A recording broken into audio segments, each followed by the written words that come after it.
Minsan tinatanong ko yung sarili ko, bakit ako? Ang dami naman niyang iba. Sobrang daming iba, diba? Pero mali eh. Appreciate tol.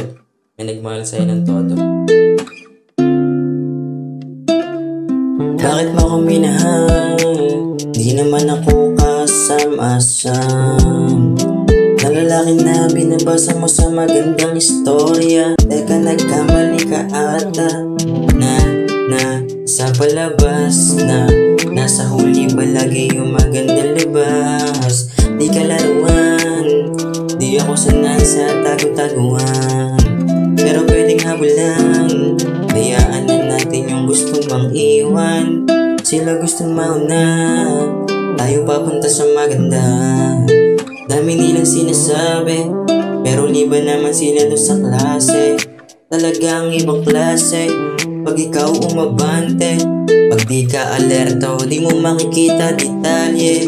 Isang magandang imahe kasama sa biyahe, hindi mauubusan ng gaso. Di na kasi nakakahalina sa tuwina.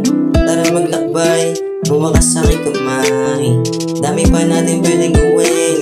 Higa muna tayo habang tinitignan magagandang bituin na sana hindi pa nag-iinip. Mga nangyari ngayon ay sinasa isip. Baka kasi pag dilat na matay wala na, talagang mawawalan ako ng gana na di na pwedeng ibalik. Makiyakap mo talik, talagang ako'y masasubik. Kasi laging tanong ay bakit mo ako minahal? Bakit nga ba ako minahal? Bakit mo ako minahal?